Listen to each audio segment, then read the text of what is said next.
Bonjour tout le monde!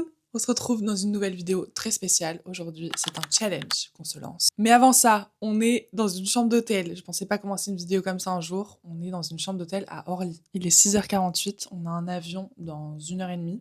Mais vous allez tout comprendre dans la suite de la vidéo. Vous l'avez vu dans le titre. On a une semaine pour apprécier l'art contemporain. Je me suis rendu compte en fréquentant énormément le milieu de l'art que c'était vraiment la partie qui me plaisait le moins, mais aussi parce que c'est celle que je connais le moins. J'ai donc prévu plusieurs activités tout au long de la semaine, du plus facile au plus difficile. À la fin, on verra si oui ou non j'ai réussi à trouver quelque chose dans l'art contemporain qui me parle. Mais cette semaine, qu'est-ce qu'on va faire? On va rencontrer un artiste contemporain. Je me dis qu'échanger, peut-être, ça me permettra de comprendre un peu plus sa pratique, pourquoi il le fait, et tout de suite, ça sera peut-être plus intéressant. On va aussi faire des visites guidées. Je trouve que l'art contemporain, c'est un peu ça le frein souvent, c'est que c'est pas très accessible, on comprend pas forcément ce qu'on voit. Donc avec des guides, en général, tu te dis ah ok, si déjà on arrive à ah ok, on aura fait un pas. On va aussi rencontrer des galeristes, donc des gens qui vendent l'art contemporain. Je me dis que ça peut aider à comprendre leur démarche. Et aujourd'hui, on va voir une expo d'art contemporain dans un lieu ancien. Qui plus est, une abbaye absolument magnifique. Donc moi, j'adore le patrimoine, les monuments, les abbayes. Donc je me dis que l'art contemporain dans ce lieu, si c'est bien fait, ça peut vraiment me parler. Si là, aujourd'hui, l'art contemporain qu'on va voir ne me fait rien, je pense qu'on annule la vidéo carrément, c'est même plus la peine de continuer. Et la dernière étape de la vidéo, évidemment, ça sera d'aller dans les galeries, de se confronter à l'art contemporain directement. Mais vraiment, je vais essayer d'y mettre mon cœur. Je vais essayer de ne pas être réticente, je vais essayer d'ouvrir mon esprit. Donc voilà pour le plan de cette vidéo. Je vais aller prendre mon avion et on se retrouve dans le sud de la France. Je viens d'arriver sur place. On est à l'abbaye de Beaulieu-en-Rouergue, juste à côté de Toulouse. C'est un petit périple pour arriver jusqu'ici, mais c'est magnifique. Franchement, c'est un des plus beaux lieux que j'ai vu de ma vie. Et c'est évidemment ça, ma première technique pour apprécier de l'art contemporain, c'est de le voir dans une abbaye splendide. C'est beaucoup plus accessible qu'une galerie White Cube dans le Marais. Là, vraiment, ça me parle. En plus, c'est un artiste que je connais, enfin, j'ai déjà vu son travail, notamment à Londres, à la Frise. C'est une grande foire d'art contemporain. Je l'ai déjà vu aussi à Paris, au Grand Palais, parce qu'il est représenté par la Galerie Perrotin. Je travaille souvent avec la Galerie Perrotin. Normalement, on devrait arriver à faire quelque chose. Et l'artiste qui expose en ce moment dans cette abbaye, c'est Libé, un artiste coréen, qui fait à la fois des peintures mais aussi des sculptures. Là, dans le parc, il y a beaucoup de sculptures, c'est très joli. En général, je suis assez réceptive à ces peintures. C'est celles que j'ai vues dans les grandes foires d'art contemporain. Donc je vais voir, on va avoir une petite visite guidée. L'artiste est là, le galeriste est là. Vraiment, l'abbaye est pleine de surprises. Là, on est dans un jardin absolument magnifique, on dirait une jungle. Les plantes sont immenses. Oh, c'est vraiment un endroit qui vaut le détour. Regardez comme c'est beau. Voilà, c'est magnifique. J'ai quand même pris mon travail à cœur, j'ai fait quelques recherches sur l'artiste et toute sa technique avant de venir. Je pense que pour apprécier l'art contemporain, ce qui va être intéressant, c'est surtout de comprendre la démarche. Là, je sais que c'est quelque chose d'assez spirituel. Il utilise du charbon de bois, je crois, ce qui représente un peu le cycle de la vie. Le charbon de bois, c'est évidemment ce qui a été brûlé. Donc c'est toute une réflexion là-dessus, je crois. Sur les couleurs, c'est que du monochrome, du noir et du blanc. J'en saurai beaucoup plus avec la visite, c'est ce qui va être intéressant. Donc je vais vous montrer tout ça. Ouais, ce qui est trop marrant ici, c'est que j'aurais pu faire toute la vidéo en une seule journée. J'avais pas très bien compris le concept, mais en fait, la famille qui a racheté, le couple qui a racheté l'abbaye après la guerre, c'était un couple de collectionneurs. Et du coup, il y a un espace d'exposition permanent avec beaucoup d'œuvres contemporaines très célèbres. Là, par exemple, je reviens sur mes pas, on a un Simon Antaille, un deuxième, je crois, derrière moi. En plus, là, on me met à l'épreuve. Je suis confrontée à plein d'autres types d'art contemporain. J'étais pas encore prête à cette étape-là. Pour moi, c'est plutôt à la fin de la semaine. Donc, je vais pas trop m'y attarder. Surtout qu'il y a beaucoup de choses à découvrir déjà avec le travail de Libé.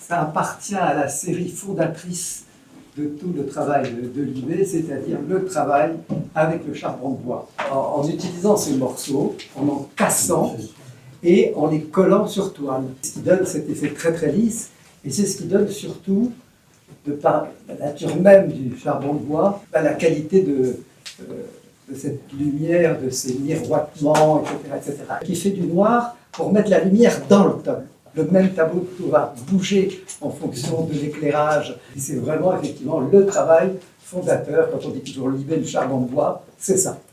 Je suis trop contente parce qu'on a eu une vraie visite de l'expo avec celui qui a conceptualisé l'exposition. Et c'est vrai que ça donne un peu de contexte, en fait, aux œuvres d'art. Par exemple, là, on a appris pourquoi il a commencé à utiliser du charbon, ce matériau-là, parce qu'en fait, c'était beaucoup moins cher, etc., blablabla. Et en fait, je me demande toujours, dans ces cas-là, à chaque fois, je me dis, ah oui, du coup, intéressant, l'œuvre d'art, c'est pour ça qu'il y a des bouts de charbon. Mais est-ce que ça fait que j'aime bien l'œuvre d'art? Pas forcément. Je trouve ça intéressant dans tous les cas, mais de là à me faire ressentir quelque chose, je sais pas si on en arrive là. Et souvent, je suis un peu biaisée parce que je me dis ah ouais, trop bien, ok, j'ai compris ça, ça, ça. Mais en fait, l'œuvre en elle-même, elle me fait peut-être pas grand-chose. Vous voyez ce que je veux dire? Je trouve qu'il y a quand même une limite où pendant les expos, les visites, on a tendance à nous expliquer beaucoup de choses sur l'histoire de l'artiste, qu'il a commencé, il était très pauvre, c'était très difficile les conditions. Mais en fait, est-ce qu'aujourd'hui, l'œuvre qui est en face de moi, elle me plaît et elle me fait ressentir quelque chose? Ça a pas forcément de lien, quoi. Mais c'est quand même très intéressant de comprendre comment il en est arrivé là. Et ce qui est très intéressant ici, à l'abbaye, c'est qu'en fait, il a été vraiment inspiré par le lieu et il a fait les œuvres en fonction du lieu. Et ça, je trouve que pour le coup, là, ça a un vrai intérêt et ça me fait comprendre l'œuvre d'art différemment. Parce que quand il fait une œuvre dans son studio et qu'après, elle est exposée dans une galerie qui est toute blanche, là, pour te ramener un peu d'émotion, c'est difficile. Alors qu'ici, il a vraiment été, il est venu visiter le lieu. C'est une abbaye cistercienne. C'est vraiment un ordre contemplatif, dans le silence, qui sont souvent coupés de tout. C'est vraiment dans leur politique. Et il y a vraiment un lien avec l'œuvre de Libé, qui fait des choses très minimalistes, très dans la simplicité, dans juste la contemplation. Et là, il y a vraiment un lien avec l'histoire du lieu. Donc ça me touche et ça me parle particulièrement. Du coup, quand je suis face à l'œuvre, là, l'œuvre monumentale en papier, pourquoi pas? Je dis pourquoi pas. Mais j'ai hâte de voir ce que ça donnera à la fin de la semaine quand j'irai juste voir des œuvres dans des galeries, voir si ça me fait quelque chose parce que pour l'instant, on en est quand même loin. Là, c'est plutôt le lieu qui m'émeut. Je pense que c'est tout ce que je vais vous montrer de cette première journée. C'était une première ouverture vers l'art contemporain. Mais en tout cas, c'est une super découverte ici. Le lieu est vraiment très très beau. Si vous êtes dans le sud de la France, je vous le conseille. C'est déjà le jour 2. Vous allez jamais réussir à me suivre, mais là, je suis en Alsace. J'ai littéralement traversé la France en diagonale. On peut pas faire plus loin de Toulouse que l'Alsace, je pense. Je suis dans un tout petit village parce que je vais en Allemagne. Bref. Après, je bouge plus. À partir de demain, je suis en Allemagne pour le reste de la semaine. Vous inquiétez pas. Mais c'est pas du tout le sujet. Qu'est-ce que j'ai fait aujourd'hui? J'ai pris un petit carnet. Je me suis dit, l'objectif, c'est aussi de trouver ce que moi j'aime. Je me suis rendu compte en faisant mon petit carnet qu'il y avait une quantité mais infinie de médiums et de styles. Je vais vous montrer en détail, mais ce que j'ai fait, c'est que j'ai fait des fiches. Donc j'ai répertorié tous les artistes contemporains que je connaissais. Ça va un peu avec ce que vous avez vu normalement dans la vidéo de dimanche dernier où je donne des conseils pour l'histoire de l'art et c'est vrai que ça c'est vraiment mon truc, c'est de faire des fiches. Je trouve que c'est tout de suite très très clair. Donc évidemment j'ai commencé avec Libé. Je remets quelques informations sur le personnage, ses médiums, les symboliques et les thèmes qui reviennent dans son travail, les œuvres ou ses séries les plus connues et un peu son style et où est-ce que moi je l'ai vu. Donc j'ai fait ça pour tous les artistes contemporains que j'ai rencontrés. Là j'ai laissé à chaque fois une page vide pour mettre les images. Je vais imprimer des photos. Donc après j'ai mis par exemple Laurent Grasso. Et ça je le sais, c'est mon artiste contemporain préféré. À chaque fois j'ai mis une petite note. Lui il a 10 sur 10 évidemment. Je pense que ça va être intéressant de voir ce qu'il y a comme similitude entre Laurent Grasso et un autre artiste que j'aime bien. Ses thèmes récurrents, c'est l'invisible, après j'explique pourquoi, la science, le doute, le temps. Je parle de ses séries, évidemment, Studies into the Past, c'est ma série préférée. Après, je parle de Sophie Calle. Je sais que tout le monde adore. Moi, je suis encore pas trop réceptive.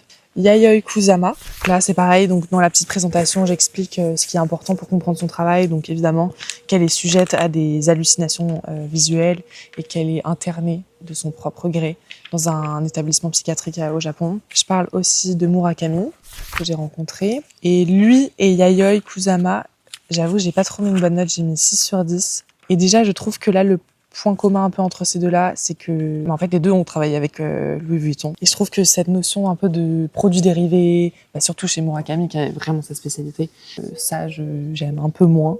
Et après j'en ai préparé d'autres que j'ai pas encore fait. Je vais faire aujourd'hui Maurizio Cattelan évidemment, Cattelan, Claire Tabouret, Jeff Koons, Chiyoda aussi, que j'ai vu au Grand Palais, JR, pour parler un peu de photos. Je vais faire aussi Marina Abramovic. Je sais, ça, je suis vraiment pas très réceptive.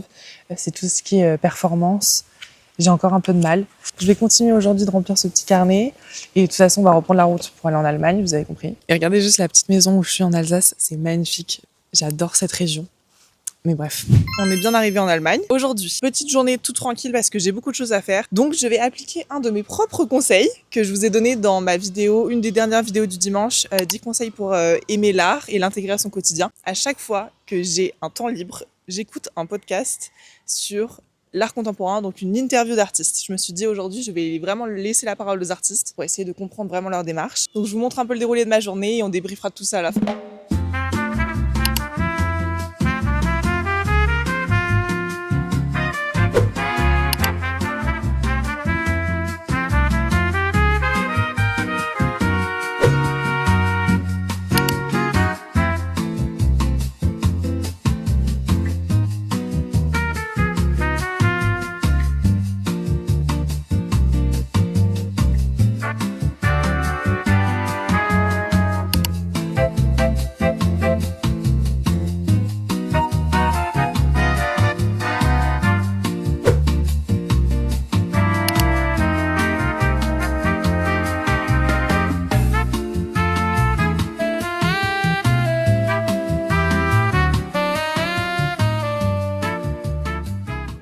C'est le 5e jour de cette semaine. J'ai pas filmé hier parce que j'ai pas fait grand chose. Mais aujourd'hui, c'est une grosse journée pour l'art contemporain. Je suis actuellement à Munich, à la Haus der Kunst, qui est le lieu d'exposition d'art contemporain le plus grand à Munich. Vraiment, on peut pas faire mieux pour terminer ce challenge. Je vais me confronter à l'exposition du moment. C'est que des expositions temporaires ici. Et après, je vais aller visiter 2 galeries d'art contemporain pour terminer ce challenge en beauté.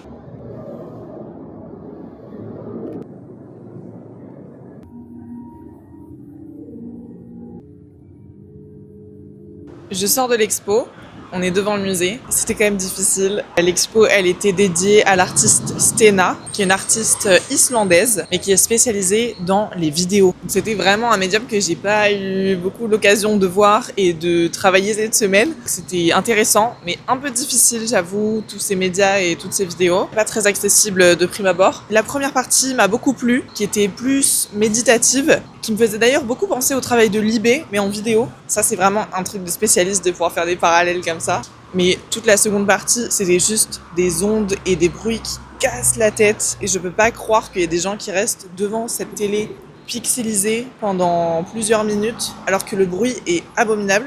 Mais encore une fois, c'est une question d'avant-gardiste. C'était une pionnière vraiment dans son travail. On enchaîne tout de suite avec quelques galeries d'art contemporain. Et après, je terminerai ma journée avec l'Alte Pinakothek, donc le musée d'art ancien, pour me ressourcer un petit peu après cette semaine chargée. Je sors de la première galerie. Il faut absolument que je vous montre le chemin pour rentrer à la galerie depuis la rue. Même moi qui ai l'habitude d'être dans le milieu de l'art et des galeries, c'était très déstabilisant. Déjà, j'ai cru qu'elle était fermée. Je me suis dit non, je suis venue jusqu'à Munich pour ça. C'est vraiment une porte cachée et tu arrives face au bureau de la dame. C'est horrible. Tu dois passer dans son bureau pour aller à l'expo. Enfin, c'est assez déstabilisant. Donc sur mon GPS, ça m'a amené ici. Le nom de la galerie est quand même indiqué ici, donc je me suis dit il faut aller dans ce chemin. Et là, j'ai pas compris, j'ai cru que c'était une salle de boxe, mais en fait, c'est plutôt un genre de kebab. Donc moi, je suis allée jusqu'au bout du chemin, là-bas, c'est une salle de yoga. Mais en fait, l'entrée de la galerie était là et je l'avais même pas vue. Mais j'ai donc vu 2 expos sur 2 artistes très différents. Je pense que c'est un peu ça, déjà, la première conclusion de cette vidéo, c'est que l'art contemporain, c'est tellement riche, tellement vaste en termes de médias, d'artistes, de techniques, que là, juste dans une seule galerie, les deux œuvres étaient vraiment très très différentes. La première, c'était Milena Musquiz, je pense qu'elle est espagnole, et elle fait du travail de céramique et aussi des peintures. J'ai beaucoup aimé les peintures, un peu moins les céramiques. Je reconnais vraiment le geste et la technique qui était assez impressionnante. Et au premier étage, c'était l'œuvre de Elif Seydam. Lui aussi avait des peintures, enfin c'est plutôt des collages, c'était un mix un peu de technique, et c'était aussi des photos.